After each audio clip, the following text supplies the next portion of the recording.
Okay kiddos, this time is for you guys at home. Let this plant be a friendly reminder that fertilizer is no joke. Hey, what's up? I'm Caitlin, your host here today from Leave Me Alone Plants. We talk all things plants here to help the person who just got their very first plant all the way to the crazy plant ladies out there like myself who have a whole wide collection. Today's topic, unfortunately, as you saw in the beginning of this video, is what to do when you accidentally burn your plants with fertilizer.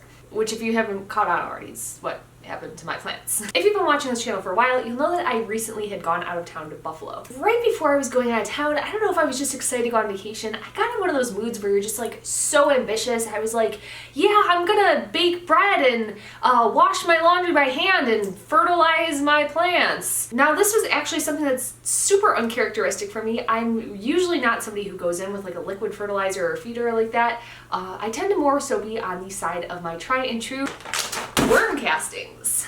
If you're not familiar with worm castings, they're just a nice way of saying worm poop. They're just a bag of worm poop right here, but it's okay. Anyway, right before going out of town, for whatever wacky reason it was, I decided I was going to go in with the standard liquid fertilizer. Like this one. Well, not this one exactly, this one is a cactus fertilizer, but you get what I'm saying. Unfortunately, I was a little on the heavy-handed side, and when I got back from Buffalo, where I was expecting my plants to be in these beautiful, full, bushy states, they unfortunately in many cases were completely dying back. Luckily, it was super easy for me to identify what the problem was, as I knew that I had just fertilized right before I went out of town. So if you have plants that you have recently fertilized, hit hard, and they are dying back, I want to walk you through the process of what I did and how you can save your plants from completely dying on you if you were somebody like myself who happened to kind of, over fertilize them. And then keep on watching, and we're going to get into it right now.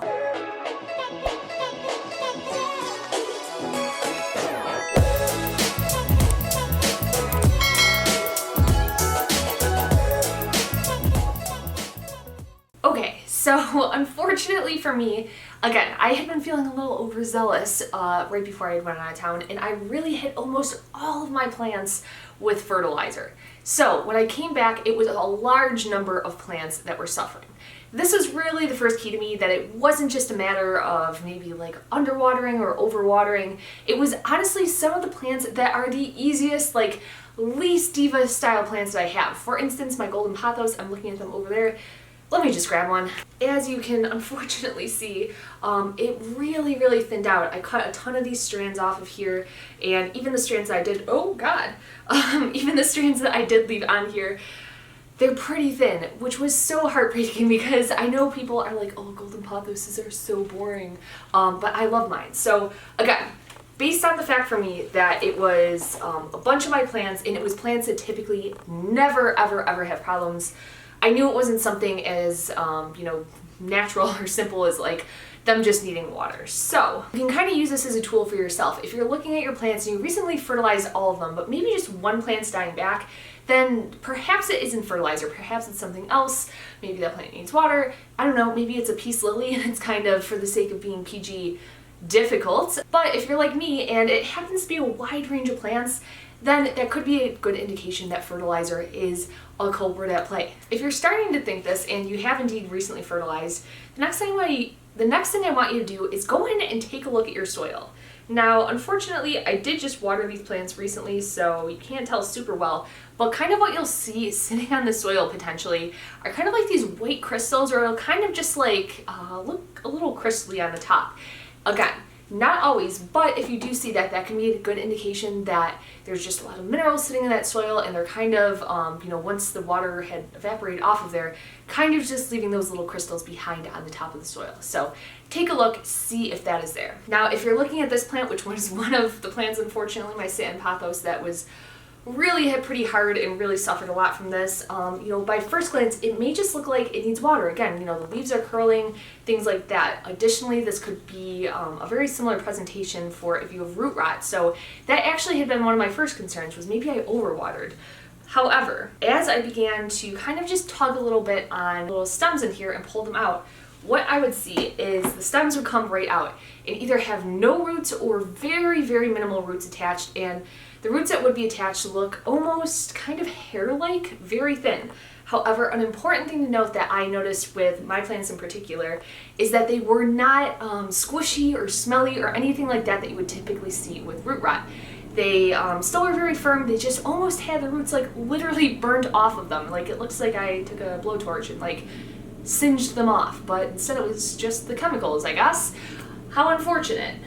Finally, again, this is something that was more prevalent in my golden pothoses than pothoses? Never really thought about that. Anyway, I saw this more in this golden pothos than, like, for instance, my satin one, where the leaves at the top kind of stayed pretty normal and they were somehow able to maintain themselves. However, the farther down I got on them, the more the plant kind of seemed to struggle, and they would almost just kind of fall off like you just saw happen. If portions of your plant are still looking full and healthy and then other portions are kind of dying back, again, it can just be another thing that might be pointing towards over-fertilizing. Okay, so we went through all the ways that you can kind of identify if fertilizing is or isn't the problem that your plants are facing. But what I want to get into now is how you can prevent this problem in the first place. The first is understanding where your plants are in terms of being fed. Every plant's going to have different preferences for how much they want to get fed, how often they want to get fed, and what types of nutrients specifically they need. Doing research on this and understanding for your specific plants can definitely be a huge helping factor to make sure that you don't burn particular plants when other plants might be hungry little hippos and they're enjoying a heavy feeding. The next thing you're going to want to make sure that you do if you are going the route of a liquid fertilizer is to not just fertilize your plants on completely bare, dry roots. You're going to want to go in, water it thoroughly like you normally would, getting all the soil completely wet around it, and then going in again afterwards and watering it with a fertilizer. This is going to help the fertilizer from sitting right on top of those roots and burning them, fortunately like I had it happen here. However, I did that step and I still ran into the problem. The real problem was, again, as we had spoken about earlier, I was feeling a little overambitious, and in doing that, I apparently thought that measuring did not apply to me. I was just so excited to feed my plants that I just, I eyeballed it and poured in the fertilizer into my watering can. This may sound obvious, but critical step here, probably don't do that. If I had to guess where things went wrong for me, this is really one of the biggest sources, is there was likely too strong of a fertilizer in there, and that's what resulted in those roots burning. So I know it sounds kind of dumb and maybe I'm the only person who would mess up here, but yeah, measure your fertilizer. Finally, pick a fertilizer that's right for you. Again, as I had said in the beginning of this video, typically I'm somebody who loves a little more of a natural route, aka worm castings.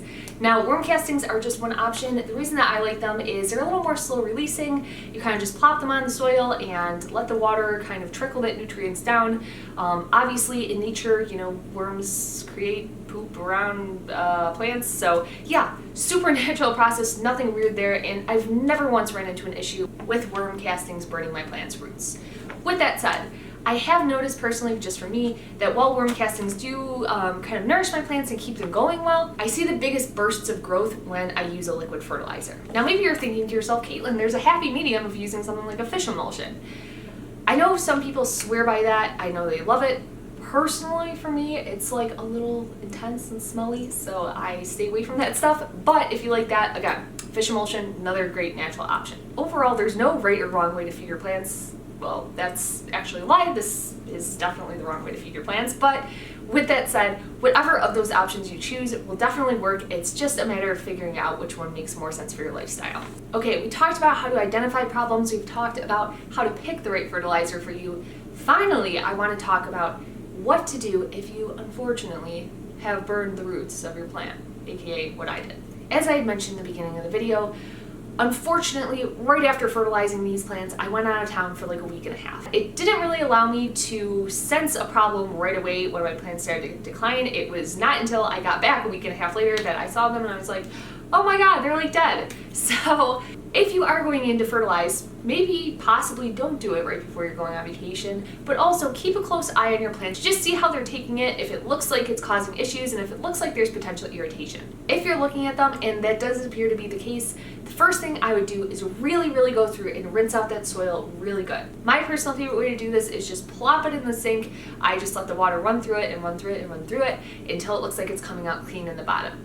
Right after I had got home, I did this to my plants and the water that was coming out was literally yellow from the fertilizer. So Huge indicator to me that, again, it was way, way, way over fertilized. With that said, if you're feeling ambitious and you're really, really worried about this particular plant, it may be worth unpotting it and putting it just in fresh new soil to avoid any problems that may cause from those minerals burning up your roots. Now let's say you're like me and this is the state of your plant. At this point you have some decisions. You can continue to leave it in the pot just how it is. Unfortunately, it depends on how burnt your roots are. If they're really, really bad like mine, it probably is not going to rejuvenate back. Now, it's actually already been about a month since I first got back from my trip, and after doing an initial prune back, I wanted to leave some of the major portions of this plant in here to see if it would revive itself a little bit. This guy, not doing so well. However, my other satin pothos, who was in just as sad of shape as when I got home, is actually doing really well and is slowly but surely coming back to exactly like how he was before. Making the call to leave or to not leave some of that plant in the soil is really going to be a personal decision. For me, I know these plants very well. I know how they respond to watering and to just being cared for in general. And while this guy does look pretty sad right now, just the way that he's responded to different waterings over the last couple of weeks tells me that I do think I'm going to be able to revive this portion of the plant. However, something also worth noting is I did cut back these plants quite significantly. I wanted to try and allow the plants to focus on saving the top of these leaves as opposed to trying to save this entire long trailing vine that I had of them. However, you don't have to let those pieces go to waste. As much as it hurt me to do, I chopped off those long stems, and don't judge me, I have about 10 of these things around my house right now filled with various plants, but I just filled up these little cups of water and I'm currently propagating all these leaves. My ultimate plan is once these have a little more of a solid root growing out on them, to repot them back into these pots and fill out the places where it died off a little more, just so it's a little less straggly looking. And really within 24 hours of putting these cuttings in here, they completely perked right up, the leaves started to uncurl, and they all started to root up. Now, a few important things to remember when you're taking your propagations. Unfortunately, you cannot just propagate a single leaf, so what you do need to do is have a growth node. Hopefully it is showing up. If not, I will take a picture and put it over here. But you need a growth node for these roots to come out. So I have 2 roots that are coming out of this node.